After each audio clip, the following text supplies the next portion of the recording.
At 82 years old, I thought I had finally reached a point in life where I could slow down and enjoy a little peace. After decades of hard work, raising a family, enduring loss, celebrating joys, and learning countless lessons, my family and I made what we believed was the most reasonable decision. I would move into a nursing home.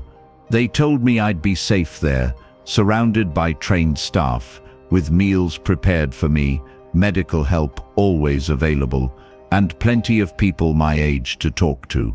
I trusted them. I trusted the system. I truly believed I was stepping into a place that would honor my age with dignity and care. But the truth hit me hard, and much sooner than I expected. What I found instead was regret. Deep, lingering regret that still lives with me every day, because no one tells you what you're really giving up when you walk through those doors. They don't talk about the emptiness, the isolation, the routines that steal your identity, or how easily you fade into the background of a place that was supposed to support you. I don't say this to scare you, but to prepare you. If you or someone you love is thinking about moving into a nursing home, I urge you, listen to my story before you make that decision. Because once you give up your independence, your space, your rhythm, getting it back isn't easy. And the cost, emotionally, mentally, even spiritually, is far greater than most people realize. Let me introduce myself. My name is Margaret, and like many people my age, I've lived a full life. I was a teacher for over 30 years, a wife, a mother, and now a grandmother. I've experienced love, loss, joy, hardship, all of it. When I turned 81, I started noticing that things weren't as easy as they used to be. I'd forget where I put my keys, get tired more easily, and need help with some daily tasks. My children became concerned, and I could see the worry in their eyes. They wanted me safe, cared for, and after many conversations, we agreed that moving into a nursing home was the right decision. At the time, it seemed like the responsible, loving choice. They promised it would be comfortable, that I'd never be alone, that I'd be surrounded by people who understood my needs. I know that many of you watching this are facing, or will soon face, the same kind of decision. Maybe you're thinking about your parents, or maybe you're in your 70s or 80s, wondering what's next. And you've probably been told the same things I was. It's safer there, you'll be cared for, you'll have everything you need. On the surface, it sounds reassuring, but here's what no one told me, and what no one is telling you. There are hard truths about nursing home life that rarely get spoken out loud. Realities that once you're inside are hard to undo. And that's why I'm here today, to share with you the 6 biggest regrets I have, and the things I so deeply wish someone had told me before I made this life-changing decision. Regret #1. Loss of independence. The first and perhaps most painful regret I carry is the loss of my independence. Before I moved into the nursing home, my days were my own. I woke up when I wanted, made tea in my favorite mug, took walks in the neighborhood, and decided what I wanted to eat based on how I felt that day. I could sit by the window and watch the birds, listen to music as loud or as soft as I liked, and spend time with my thoughts in peace. My home, no matter how modest, reflected my life, my choices, my memories, my freedom. But the moment I entered the nursing home, that freedom began to disappear. Suddenly, everything operated on someone else's schedule. Breakfast at 7:30 sharp, even if I wasn't hungry. Group activities at 10, whether I wanted to participate or not. Medication rounds, lunch, lights out, all controlled by a clock I didn't set. Even the simple act of stepping outside for fresh air required permission and someone to accompany me. And if no one was available, you waited or you gave up. I remember sitting on the edge of that unfamiliar bed during my first week, wanting to read the book I brought from home, but something felt off. The room wasn't mine, the chair wasn't mine, the silence felt hollow. The little comforts that once made me feel like me were gone. And with them, I began to feel like I was fading too. When you lose the ability to make even the smallest decisions, when your time is no longer yours, it chips away at your identity. You start adjusting to the system because you have no choice, and over time you stop asking. You stop resisting, you stop expecting to choose. That's the hardest part. You don't just lose control of your schedule, you begin to lose a sense of who you are. So before you or someone you love makes the decision to move into a nursing home, ask this: am I ready to give up the small freedoms that make me feel alive? Because once they're gone, you'll miss them in ways you never imagined. Regret #2.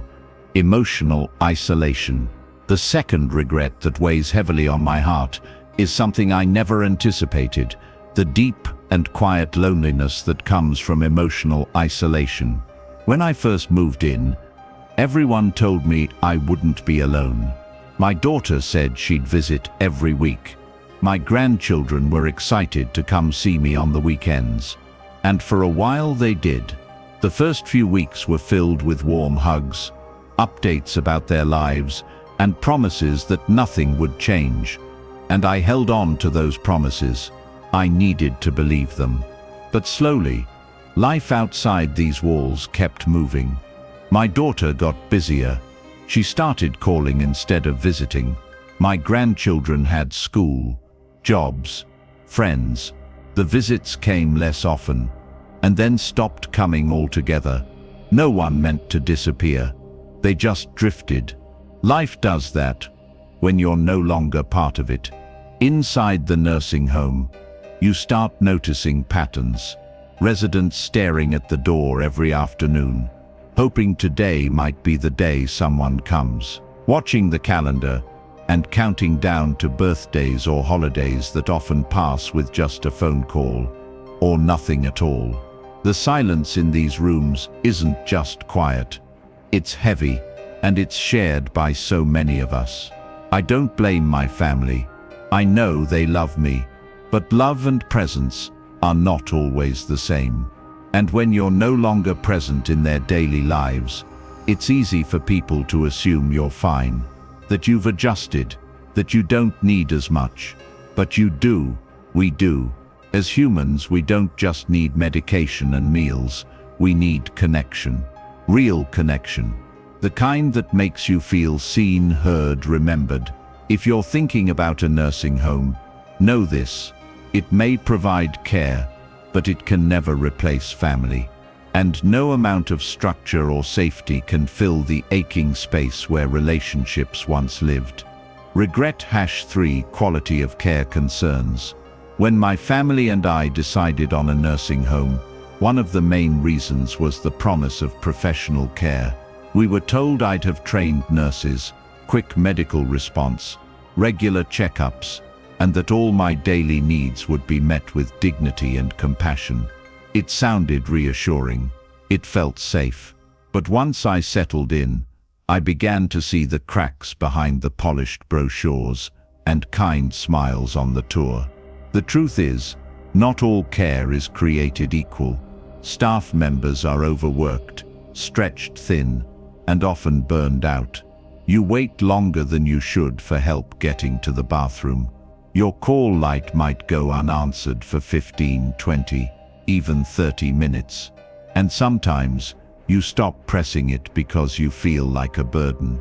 Medications get delayed. Meals are rushed. Hygiene, something so essential, can feel like a task to be checked off instead of a moment of care. And while there are some incredible caregivers, people who truly try, the system doesn't always support them. They're juggling too many residents at once, and there's little time for kindness or conversation.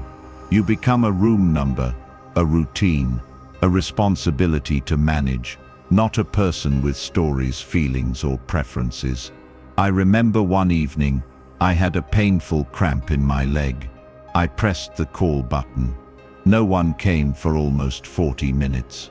When a nurse finally arrived, she apologized, clearly exhausted, and said, "We're short tonight." That phrase became common. We're short. Short on staff. Short on time. Short on attention. It's hard to feel safe when the care you were promised becomes inconsistent. And harder still, when you start to doubt whether your needs will be met, not just physically, but emotionally and respectfully.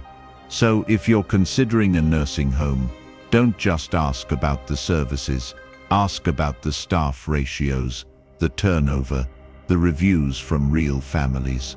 Because glossy brochures can't show you what happens at 2 a.m. when you're alone, in pain, and wondering if help will come. Regret #4.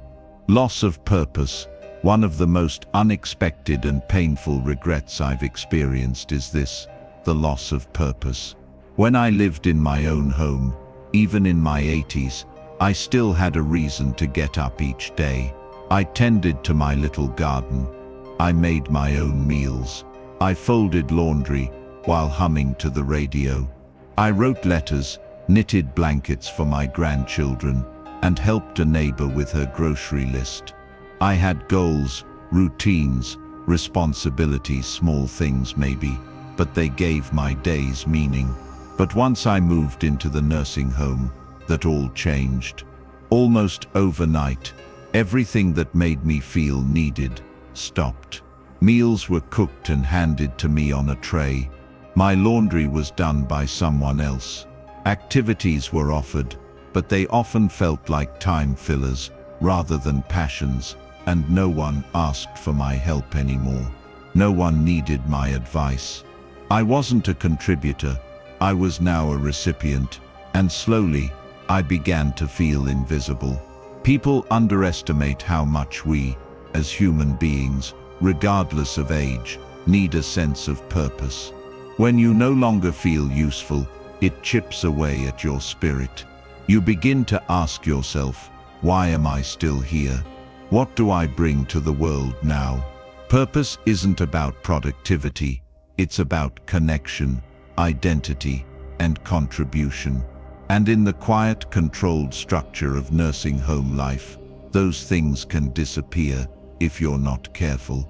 If you're helping a loved one make this decision, please ask what still brings them joy, what makes them feel valuable. Because once you take away purpose, the body may remain, but the soul begins to drift. One of the regrets that's hardest to talk about, because it touches something so personal, is the loss of dignity in daily life.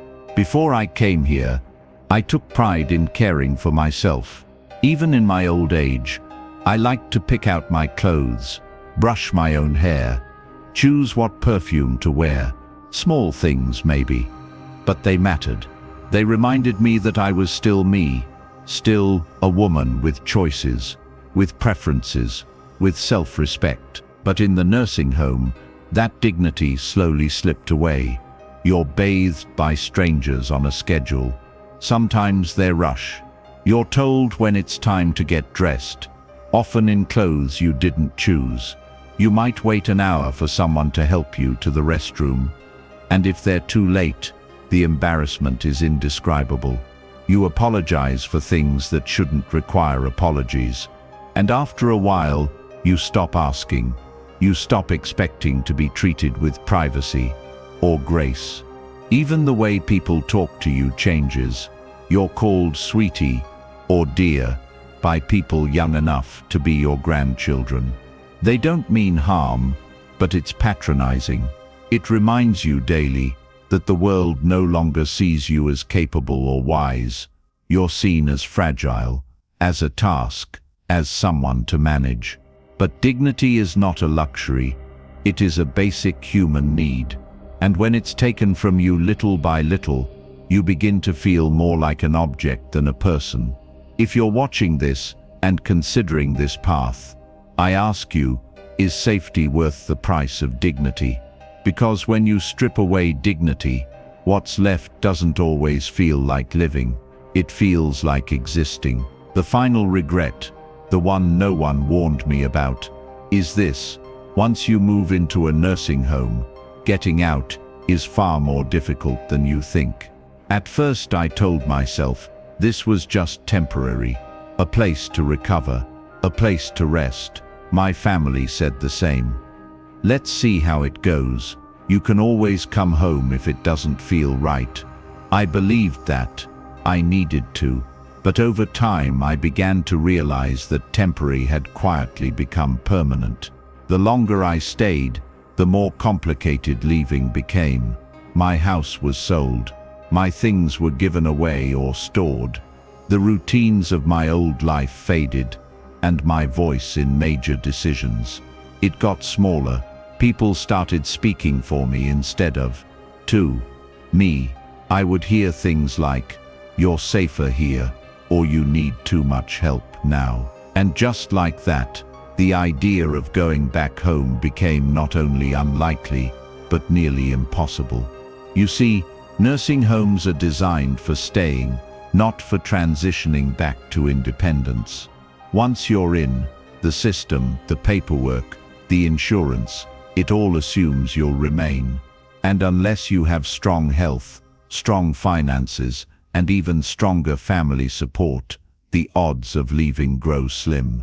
And it's a heartbreaking thing to realize. You walked in thinking you had a choice, but you may not have a way out. So if you're standing at the door of this decision, either for yourself or for someone you love, please consider this carefully. Don't assume there's always a way back. Ask the hard questions now, while you still can. Because once you're in, the walls can quietly close in around you. I've shared with you the 6 regrets I've lived through, things I wish someone had told me before I made the decision to move into a nursing home. These aren't easy truths, but they're important ones. And I'm not saying that every nursing home is the same, or that this path won't work for everyone. But I do want to make sure you understand what's at stake. There's a big difference between being cared for and living fully. It's easy to fall into the trap of thinking a nursing home is the answer. It feels like a safe, structured option. It promises care and comfort. But if you're not careful, it can strip away the very things that make life meaningful: your independence, your purpose, your dignity, your connection to the world. Before you or anyone you love makes this decision, ask the right questions, challenge the assumptions, think about the small freedoms you'll miss. Think about how you want to live, not just survive in your later years, because life doesn't end when we get older. It changes, yes, but it's still precious, and we should hold on to the parts of it that matter. If you know someone who's considering a nursing home, share this video with them. It might be the wake-up call they need before making a life-altering decision. And if you're facing this choice yourself, know that it's okay to question it. You deserve to live with dignity. You deserve to be seen, heard, and valued. Remember, it's never too late to start living the life you want. Take your time, make an informed choice, and know that whatever path you choose, you can still find joy and purpose on your own terms. Thank you for watching. Stay strong and take care of yourself.